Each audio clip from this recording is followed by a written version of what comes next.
welcome to the living room. We're in great company this Friday afternoon. With me here on the sofas, actor Roy Barraclough. Roy, it's lovely to see you. And we're going to be talking to him about Alec and Sissy and everybody. It's going to be great. And Helen Atwater, who swapped nursing patients for gorillas in Africa.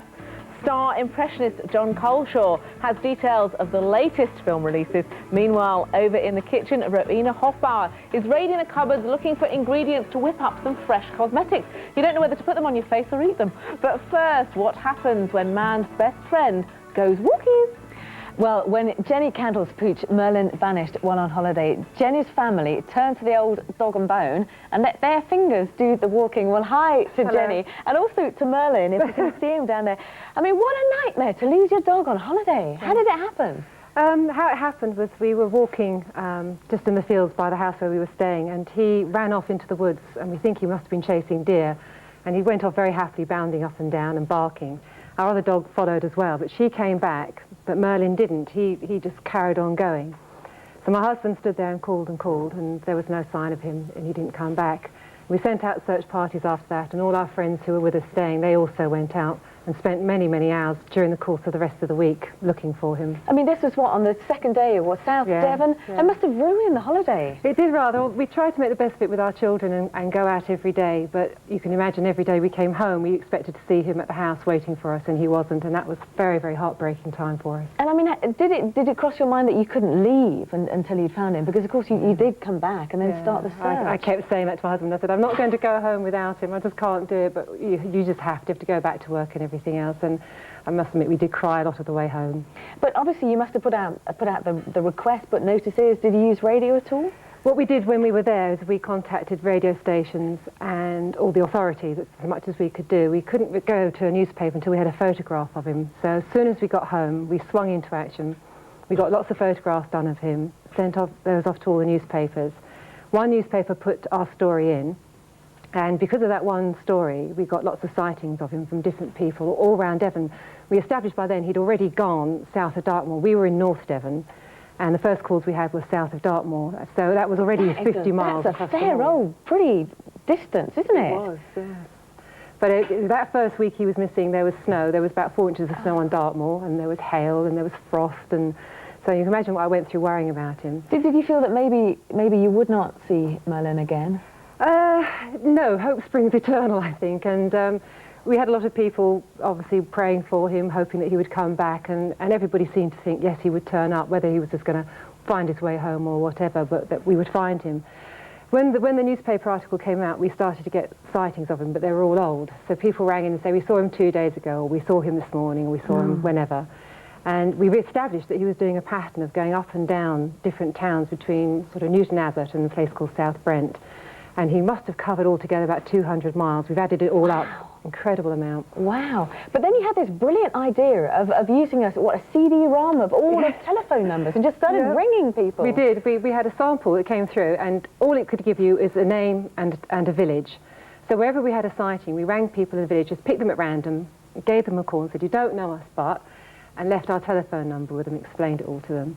And it was just one person that we rang out of the blue who ended up coming up trumps for us. Well, that one person we have actually got on the line is Thelma from Stoke Gabriel in South Devon. Hi, Thelma. Hello.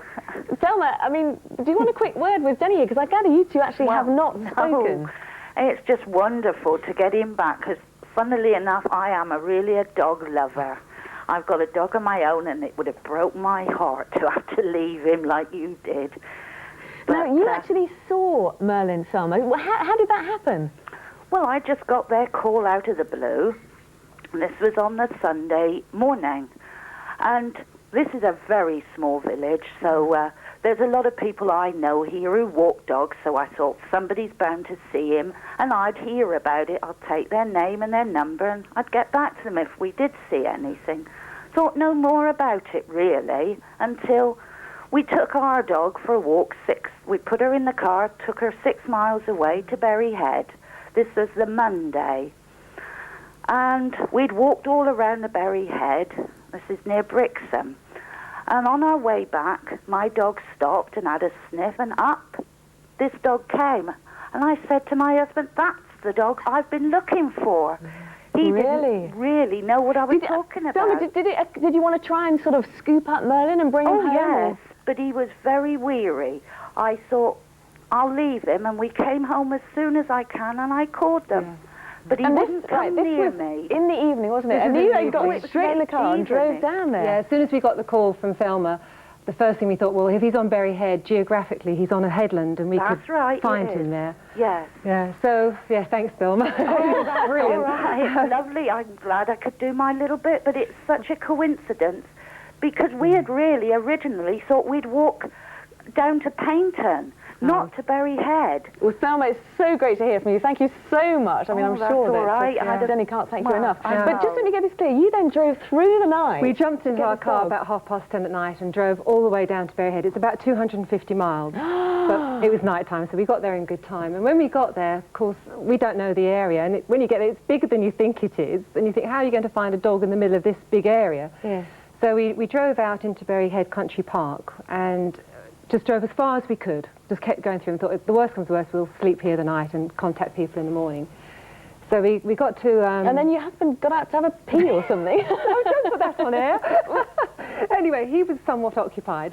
So I walked to the end of the car park, which is where the obviously where the cliffs were. And I thought, oh, you never know, I'll whistle. So I whistled, turned around to go back to the car. Oh, bless him. Oh, there he was. And there he was, coming out of the dark. And, of course, I got hold of him and I thought, no, this can't be my dog. And just quickly, how did the kids react when you got home? Oh, absolutely over the moon. Oh, it's amazing. Fantastic. Yeah. Jenny, that's a brilliant, brilliant story. My word, there's a dog that knows how to get the limelight, isn't there? But our next guest...